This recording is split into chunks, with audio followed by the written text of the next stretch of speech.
Hello दोस्तों, नमस्कार। मेरा नाम है रोहित कुमार। आप सभी का स्वागत है हमारे यूट्यूब चैनल पे। कैसे बेसिकली मैथमेटिक्स पढ़ा रहे थे। दो चौड़ा रैखिक समीकरण युग्म पर चल रहा था। प्रश्न 3.1 हिंदी की किताब से हम पढ़ा रहे थे। ये रही हमारी किताब। एक सांस में इतना कुछ बोल गया, पता नहीं सही बोला कि गलत बोला। जो कुछ बोला सही बोला है। अच्छा ही है।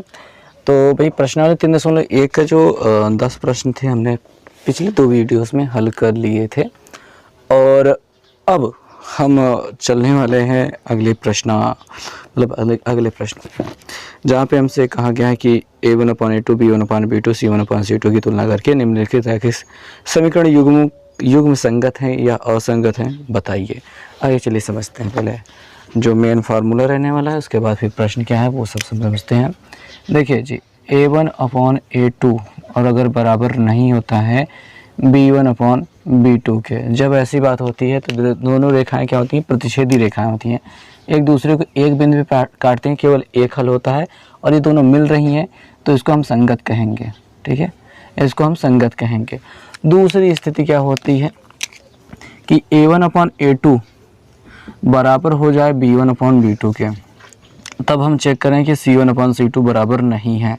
ठीक है, यानी आगे वाले दोनों बराबर हो जाए, पीछे वाला बराबर ना हो, तो ऐसी रेखाएं जो होती हैं वो समांतर होती हैं।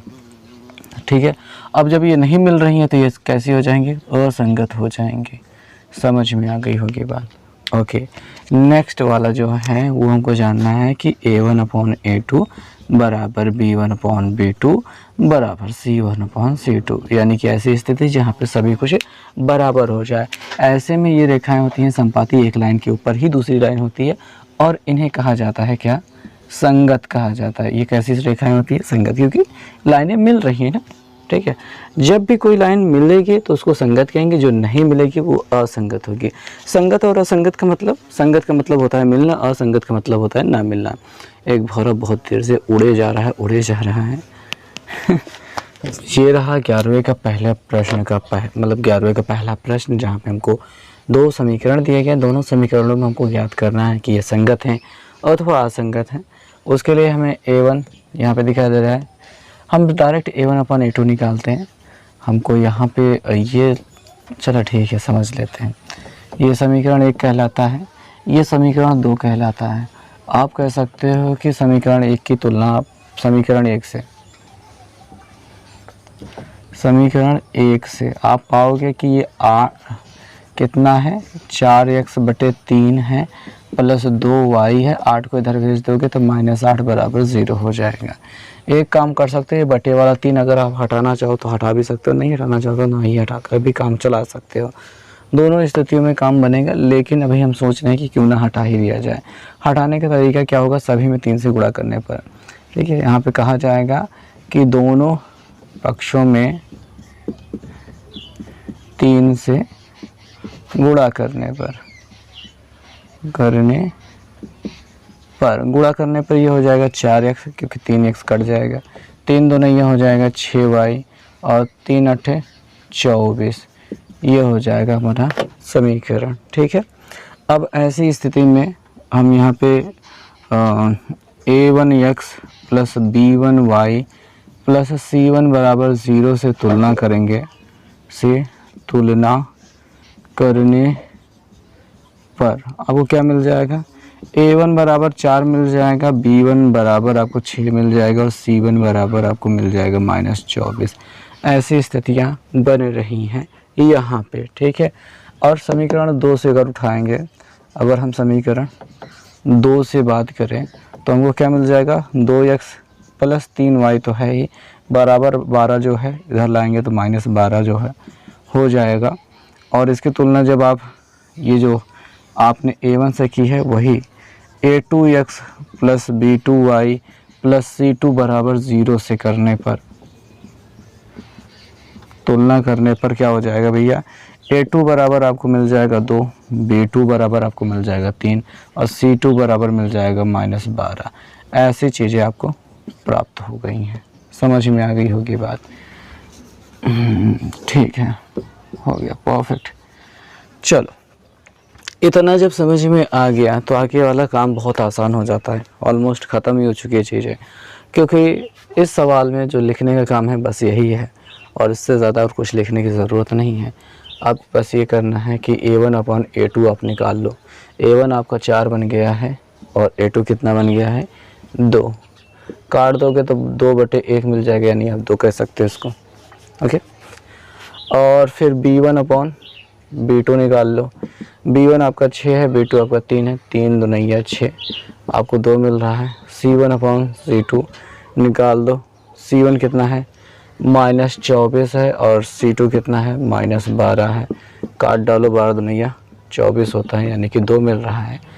चूँकि A1/A2 बराबर B1/B2 बराबर C1/C2 हो रहा है यहाँ पर, इसलिए क्या हो जाएगा भैया, रेखाएं क्या है समपाती, अर्थात संपाती का मतलब संगत नहीं होता है संपाती है, ठीक है। अतः रेखाएं क्या हैं, संगत हैं, आप ऐसा कह सकते हो, क्योंकि हमसे केवल संगत और संगत ही पूछा गया है, तो संपाती हमको बताने की ज़रूरत नहीं। आप चाहे तो लिख सकते हो संपाती, जिससे हमको समझ में आएगा कि ये हाँ संपाती है, उसके बराबर है। सो दोस्तों, विधिवत आप समझ चुके हैं कि कैसे आप प्रश्न को हल करेंगे। अब हम इन प्रश्नों को हल करने के लिए शॉर्टकट तरीका यूज़ करने वाले हैं।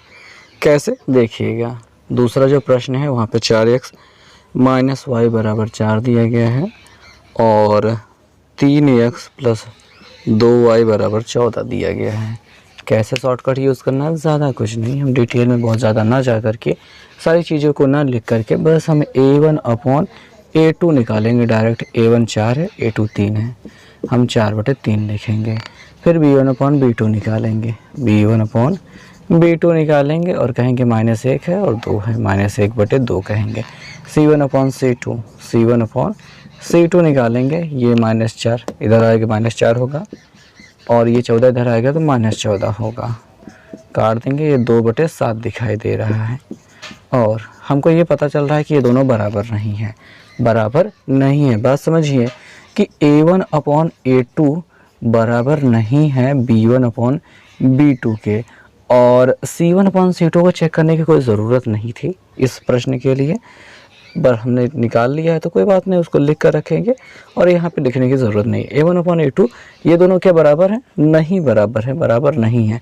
तो ये कैसी रेखाएं हैं, ये प्रतिच्छेदी हैं। कैसी रेखाएं, प्रतिच्छेदी हैं, और जो प्रतिच्छेदी रेखाएं होती हैं वो कैसी होती हैं, संगत होती हैं। समझ में आ गई बात, बहुत आसान प्रश्न था। सो दोस्तों, तीसरा प्रश्न की बात करेंगे। तीसरा प्रश्न क्या है हमारे पास, यहाँ पे कहा गया है कि हमारे पास है 3x - 5y और बराबर 11 दिया गया है। साथ ही साथ दिया गया है 6x - 10y बराबर 7 दिया गया है। और ऐसी स्थिति में हमको याद करना है कि ये संगत है अथवा असंगत है। क्या करेंगे, ज़्यादा कुछ नहीं, हमको इनकी तुलना करनी है। कहना है कि A1/A2 बराबर क्या है, 3/6 है। 3 का नाम 3, 3 दूनी 6, 1/2 दिखाई दे रहा है। यहाँ पे तुलना करेंगे, जिसको कहेंगे B1/B2, जो कि होगा -5/-10, माइनस से माइनस कट गया, 5 1 5, 5 दूनी 10, जो कि हो जाएगा 1/2। ये दोनों बराबर हो गए। और अगर आप C1/C2 की तुलना करो तो क्या पाओगे, -11, और ये इधर आने के बाद -7, माइनस से माइनस कैंसिल, 11/7। ये दोनों बराबर हैं, पर ये बराबर नहीं है, यानी कि A1/A2 बराबर B1/B2 है और बराबर नहीं है किसके, C1/C2 के। और ये स्थिति क्या कहलाती है, ये स्थिति कौन सी होती है, यह होती है असंगत की। असंगत की, असंगत क्यों भैया, क्योंकि ये समांतर रेखाएं हैं। कैसी रेखाएं हैं, समांतर। जब A1/A2 B1/B2 के बराबर हो और C1/C2 बराबर ना हो, तब होती हैं रेखाएं समांतर, और ऐसी रेखाएं होती हैं असंगत। तो आई होप समझ में आ गया होगा। 12 नंबर प्रश्न भी बहुत आसान है। यहाँ पे कह रहे हैं अनुपात A1/A2 B1/B2 और C1/C2 की तुलना कर ज्ञात कीजिए कि निम्न रैखिक समीकरणों के युग्म एक दूसरे के एक बिंदु पर प्रतिच्छेद करते हैं, समांतर हैं या संपाती हैं। ये हमको बताना है, समांतर, संपाती या फिर प्रतिच्छेदी रेखाएं हैं। ये बहुत ज़्यादा कुछ नहीं करना है, आपको निकालना है A1/A2 क्या दिखाई दे रहा है, 2/1, 2/1, और निकालना है B1/B2। अब 3/-2 दिखाई दे रहा है, 3 बटे क्या दिखाई दे रहा है, -2 दिखाई दे रहा है। C1/C2 निकालना चाहो तो निकाल लो, लेकिन वैसे कोई काम नहीं है। ये -3 इधर आगे बाद -3, 2 इधर आने के बाद -2 हो जाएगा, कट जाएगा, हम 3/2 कह सकते हैं। ये दोनों बराबर नहीं दिखाई दे रहे हैं। A1/A2 बराबर नहीं है B1/B2 के भैया, B1/B2 के। जब ये दोनों बराबर नहीं होता है तब ये रेखाएं होती हैं प्रतिच्छेदी, प्रतिच्छेदी यानी कि एक बिंदु पर काटने वाली। समझ में आ गई बात? बहुत आसान है, ऐसे ही कर लेना है, हो जाएगा, ठीक है। और कुछ करने को रखा ही नहीं है, सब चीज़ें बहुत आसान हैं। 12वें सवाल का जो दूसरा पार्ट है, -4x - 2y बराबर 10 दिया गया है। क्या दिया गया भैया? 4x - 2y बराबर 10 दिया गया है। और क्या दिया गया है? 6x - 3y बराबर 12 दिया गया है। अब आपको क्या लगता है इसमें क्या होना चाहिए? ज़्यादा कुछ नहीं, A1/A2 होना चाहिए, जो कि 4/6 दिखाई देगा, जो कि कट जाएगा तो 2/3 हो जाएगा। और फिर B1/B2 दिखाई देना चाहिए, वो क्या होगा? -2/-3 होगा, माइनस माइनस कट जाएगा, 2/3 हो जाएगा। और C1/C2 दिखाई देना चाहिए, जो कि 10/12 दिखाई दे रहा है। 2 से काटेंगे, 2 पंचे 10, 2 छंग 12 हो जाएगा। ये दोनों बराबर, ये बराबर नहीं है। जब A1/A2 बराबर हो B1/B2 के और बराबर नहीं हो C1/C2 के, तो इस स्थिति को कहा जाता है समांतर रेखा। क्या कहा जाता है? समांतर रेखा। बहुत सरल सी बात है, बहुत सरल सी बात। अच्छा, ये चीज़ें याद होना बहुत मुश्किल हो जाता है, क्योंकि शुरू में जब हमको मिला था तो हम भी कंफ्यूज हो गए थे कि ऐसा कैसे हो सकता है। फिर उसके बाद सीक्वेंस जो मैंने बताया है आपको भी हल शुरू में ही, उसी सीक्वेंस में हमने याद किया। पहले प्रतिच्छेदी रखा, फिर समांतर रखा, फिर संपाती रखा, और उसके बाद फिर बात ही कुछ और है। सारी चीज़ें बहुत आसानी से याद हो जाती हैं। हमें किसी भी चीज़ को याद करने के लिए उसे 4-5 बार देख लेना होता है, उसका प्रयोग कर लेना होता है, और भी चीज़ें वो आपको बहुत आसानी से समझ में आ जाती हैं। बहुत ज़्यादा फिर मेहनत करने की आवश्यकता नहीं रह जाती हैं। जो इसका तीसरा पार्ट है, तीसरा भाग है, वो देख लेते हैं, जो कि कहा गया है 3x - 4y बराबर -1 बराबर 0 है। साथ ही साथ 2x - 8/3y और +5 बराबर 0 है। अब इसमें क्या करेंगे? हालांकि हमने 11वें के पहले प्रश्न में बटे वाले 3 को जो गिनती थी उसको हटाया था हमने, पर अब की बात सोच रहे हैं बिना हटाए भी आपको एक बार उत्तर देने का प्रयास कर लेते हैं कि A1/A2 अगर आप निकालोगे तो 3/2 कहोगे ना? यस सर, हम कहेंगे।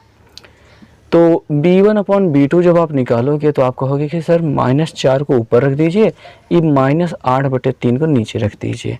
सर अब क्या होगा? माइनस से माइनस कट जाएगा, 3 को देखिए ये 8/3 है, उलट कर गुणा कर दीजिए, ठीक है, उलट दीजिए, यानी कि 3 ऊपर चला जाएगा। अब यहाँ पे कन्फ्यूज़न हो सकता है, आइए इसको थोड़ा सा और अच्छे से समझ लेते हैं।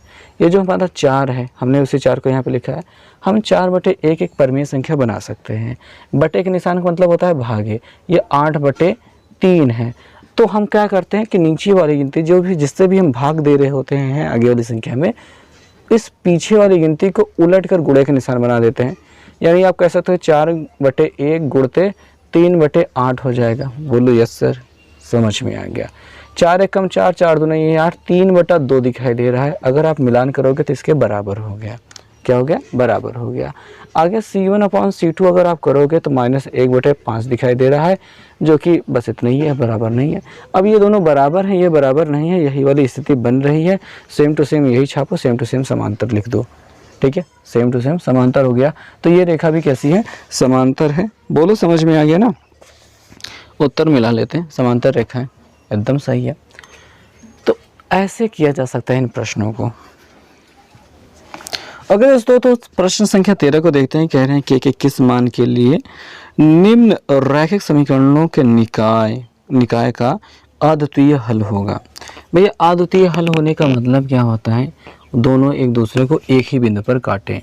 अद्वितीय हल होने का मतलब एक बिंदु पर काटना होता है। जब एक बिंदु पर काटते हैं तो उनको कहा जाता है प्रतिच्छेदी रेखा। और जो प्रतिच्छेदी रेखा होती है उसके लिए होता है A1/A2 बराबर नहीं है B1/B2। समझ में आ रही बात? ये बराबर नहीं होना चाहिए। तो आदुतीय हल होने का मतलब यही होता है। आदुतीय मतलब उसके अलावा और कोई उत्तर ना हो पाए। आदुतीय हल का मतलब यही होता है, ठीक है। उसके अलावा कोई उत्तर और ना हो पाए। जो उसके अलावा कोई उत्तर ना हो पाए मतलब केवल एक हल मिल जाए, एक हल मिले उसके अलावा ना मिल पाए। तो एक हल होने का मतलब तभी हो पाएगा जब वो एक बिंदु पर काटेंगे, और एक बिंदु पर तभी काटेंगे जब A1/A2 और B1/B2 बराबर ना हो। तो यही होता है इसका मुख्य कारण। अब इस प्रश्न को हम कैसे लिखेंगे? तो हम लिखेंगे चूँकि क्या कहा गया है, रैखिक समीकरणों के निकाय का अद्वितीय हल है।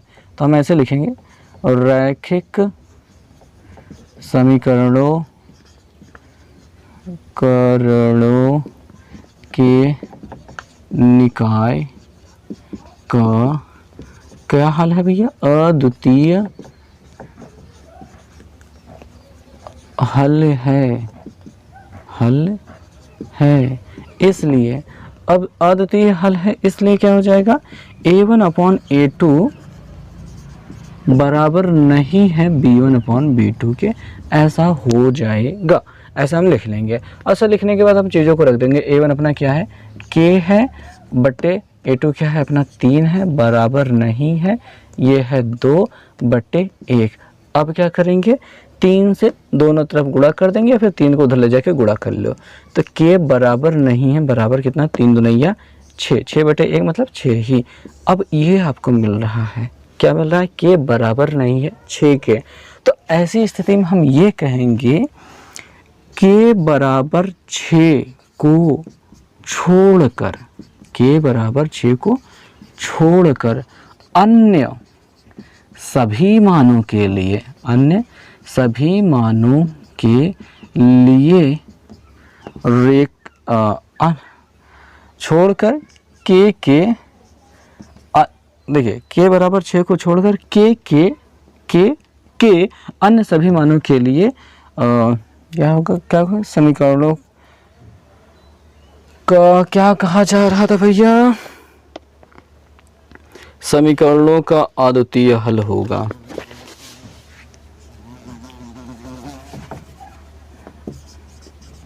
समीकरणों के अद्वितीय हल हैं।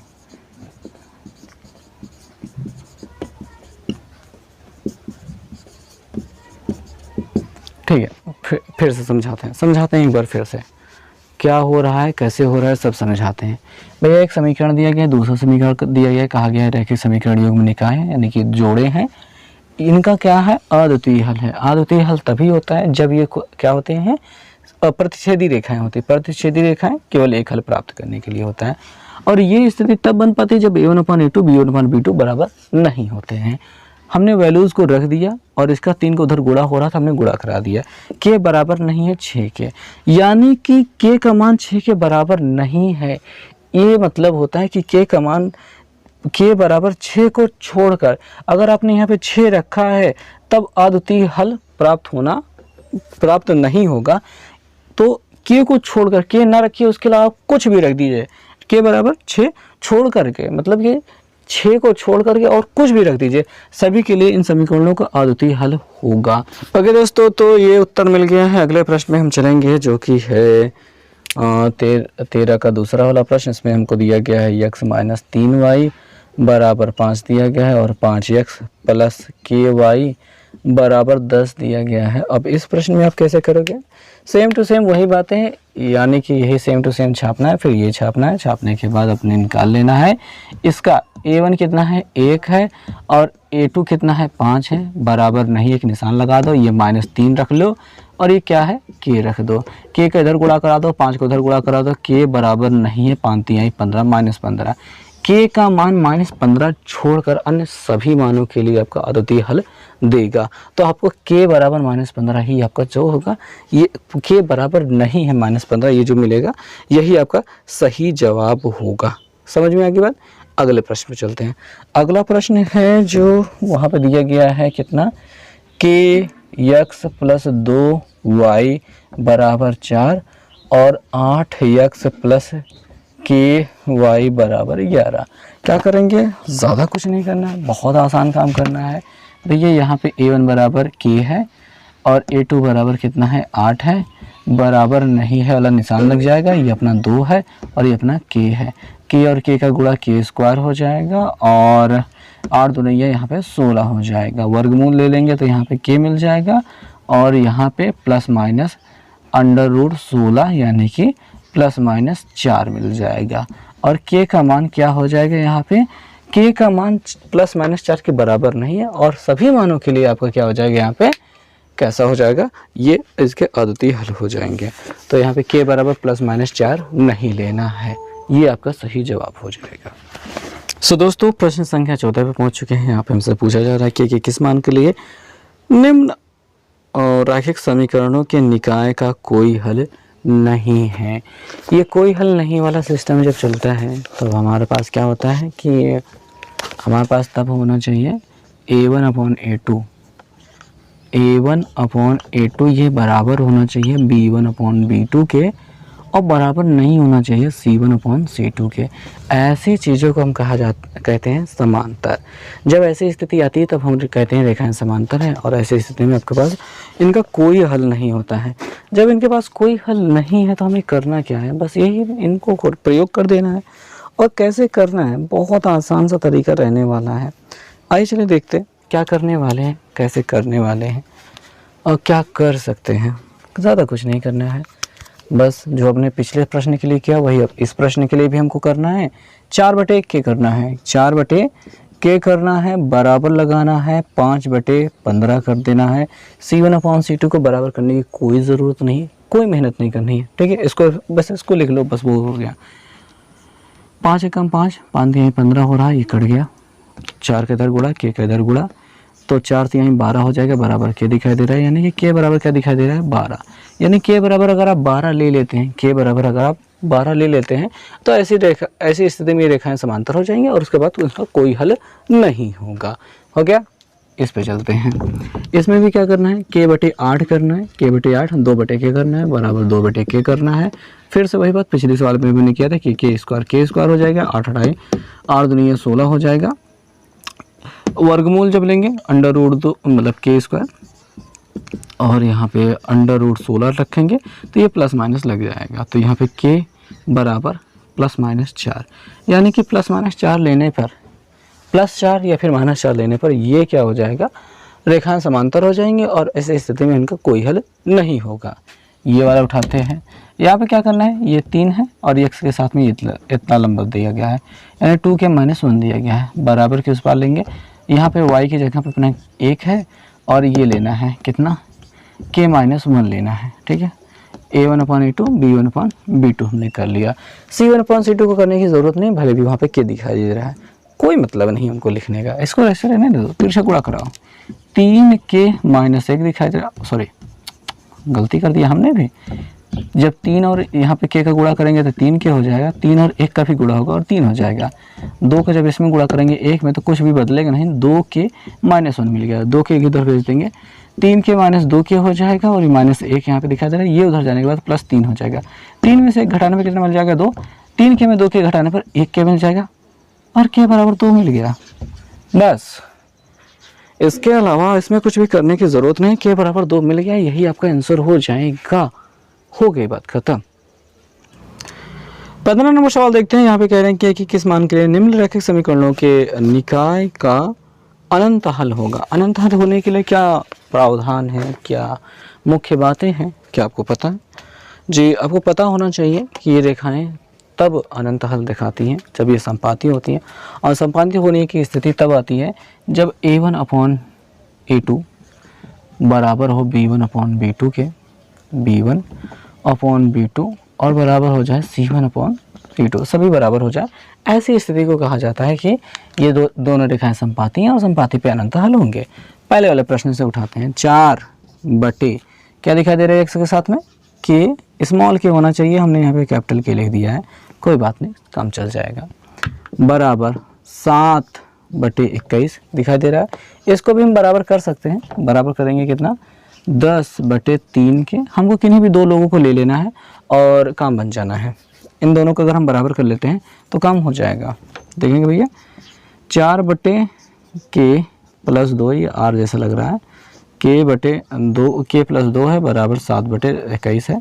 7 एकम 7, 7 त्रिक 21, 3 से इधर गुणा कराएंगे, इसका उधर गुणा कराएंगे तो 4 यहीं हो जाएगा 12 और बराबर इसका जब एक में गुणा कराएंगे तो k + 2 हो जाएगा, 2 को इधर भेज देंगे तो 12 में से 2 घट जाएगा, 10 बच जाएगा, बराबर क्या हो जाएगा, मतलब k बराबर क्या मिल रहा है, 10 मिल रहा है।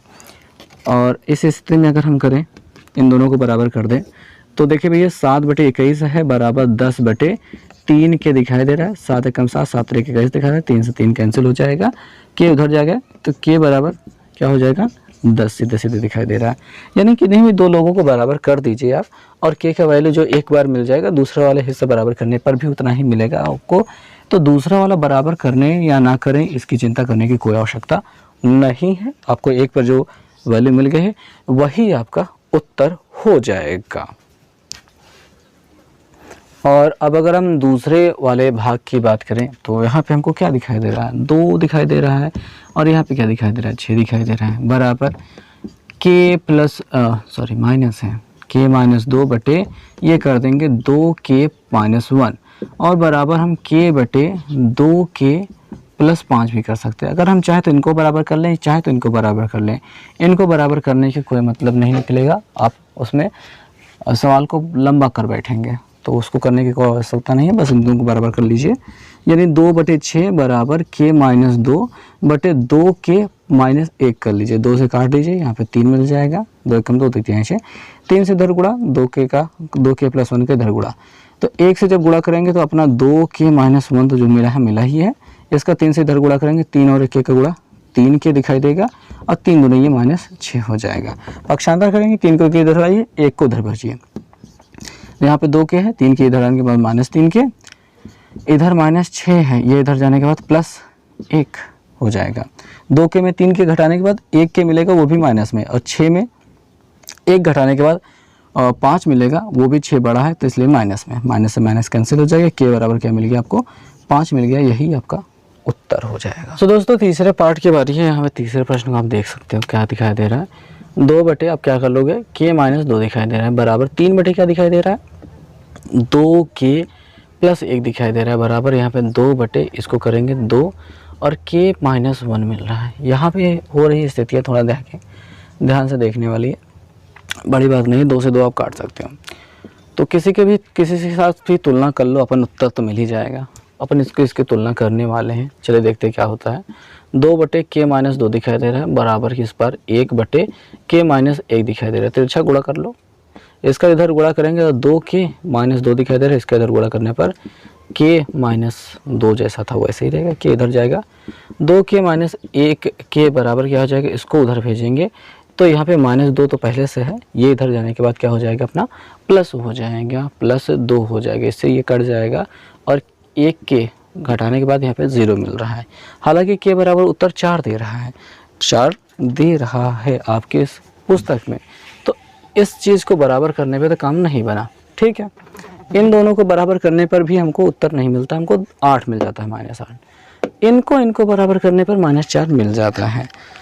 तो भाई इनको देखो, 3 बटे 2k + 1 दिखाई दे रहा है, यहाँ पे 2 बटे 2 और k - 1 ये दिखाई दे रहा है, 2 से 2 काट दो, तिरछा गुणा कराओ, इसका इधर गुणा कराओगे तो 3k - 3 मिल जाएगा, इसका इधर गुणा कराओगे 1 में तो 2k + 1 मिल जाएगा, इसका उधर पहुँचाओ, इसको उधर पहुँचाओ, ये इधर आने के बाद 3k में 2k घटाने पर 1k बचेगा, 3 जो है माइनस में उधर जाने के बाद प्लस हो जाएगा और ये 4 हो जाएगा। k बराबर 4 यहाँ पे मिल गया है। अब आप कहोगे सर तभी तो आपको 0 मिल गया, अभी 4 मिल गया, यानी हम किसके साथ बराबर करें, एग्ज़ाम में ऐसा आएगा तो हम कैसे करेंगे। तो आप किसी को भी किसी के साथ बराबर करके उत्तर दे सकते हो, जो भी उत्तर आपको पहले मिल जाए, इन दोनों को बराबर करने पर एग्ज़ाम में ये नहीं देखा जाएगा कि आपको किताब से एकदम एक्यूरेट हो रहा है कि नहीं। जैसे कि इनमें हो रहा था बातें, आप किसी को भी किसी के साथ भी तुलना कर लोगे, उत्तर एग्जैक्टली सही मिलेगा। लेकिन यहाँ पे चूँकि वेरिएबल बहुत ज़्यादा बार दे दिया गया है, उसकी वजह से थोड़ा सा मिसकम्युनिकेशन हो जा रहा है, जिसकी वजह से यहाँ पे सही से उत्तर नहीं मिल पा रहा है। कई बार कई स्थितियों में सभी में अलग मिल रहा है। इन दोनों को तुलना करेंगे -8 मिल रहा है, इन दोनों पे +4 मिल रहा है, इन दोनों को तुलना करने पे फिर क्या मिल जाता है, 0 मिल रहा है। तो कोई बड़ी बात नहीं है, कैसे भी कुछ भी मिल सकता है। तो आप जो भी आपको एक बार को मिल जाए आपको, आप बस उतना सा उत्तर बता देंगे, एकदम सही हो जाएगा। आपको उसमें चिंता करने की आवश्यकता नहीं है। कई बार हम बहुत ज़्यादा सोच ले जाते हैं किसी एक छोटे से सवाल को लेकर के कि एग्ज़ाम में आ जाएगा तो हम क्या ही कर लेंगे, हमारा उत्तर नहीं मिल रहा होगा तो हमारा नंबर कट जाएगा। ऐसा ज़्यादा सोचने की, ओवर थिंकिंग करने की कोई ज़रूरत नहीं है, ठीक है। हाँ, बाकी आप इसके ऊपर विचार करना चाहो तो और गहन अध्ययन कर सकते हो। कई बार आपको घातों की तुलना करके एक बार मिलान करने की कोशिश कर सकते हो, बहुत कुछ कर सकते हो इसके साथ। तो ये एक संभावना है जिसमें आप जितनी ज़्यादा मेहनत करोगे उतना ज़्यादा यहाँ पे कुछ आपको मिलेगा। आप इसमें कुछ ऐसा बदलाव करो कि हर एक स्थिति में आपको 4 ही मिले। ऐसा कुछ आप अगर करना चाहो तो ये भी एक प्रकार की संभावना है जिसमें आप क्वेश्चन को अपने हिसाब से बदल करके बताने की स्थिति में आ गए हो। तो ये थोड़ा सा ज़्यादा बड़ी वाली चीज़ हो जाएगी। अगर आप करना चाहो तो आप ऐसा कर सकते हो, क्योंकि कई बार ऐसे टीचर्स होते हैं, मतलब ऐसे आपको पढ़ने के लिए मिल गया होगा कि वहाँ पे टीचर साहब बताते हैं कि सर इसमें का आंसर ये नहीं आ रहा है, कुछ और आ रहा है। तो टीचर बताता है कि इस जगह पे ये रख दोगे तो सही उत्तर आने लगेगा। आप उसमें पूछ बैठोगे कि सर ऐसा क्यों बदले, तो टीचर कुछ कई बार आपको आंसर दे देता है कि इसको ऐसे ऐसे करने पर की वजह से ऐसा हो जाएगा। बाकी कई बार तो हाँ बदल करके काम हो जाता है, क्योंकि कई बार क्वेश्चन गलत उतर गए होते हैं। और यहाँ पे हम, मेरे ख्याल से उत्तर क्वेश्चन सही है क्योंकि हमारा उत्तर भी मिल गया है, पर हर स्थिति में नहीं मिल पा रहा है, ये थोड़ी सी समस्या की बात है। तो वैसे चिंता करने की बात नहीं है। आप इस पर विचार करें कि आप क्या इसमें बदलाव कर सकते हो, और अगर ऐसा कुछ मिल जाए तो कमेंट करके बताना। तो बस इस वीडियो में इतना ही, बात को यहाँ पे करते हैं ख़त्म। आई थिंक आपको समझ में आया होगा।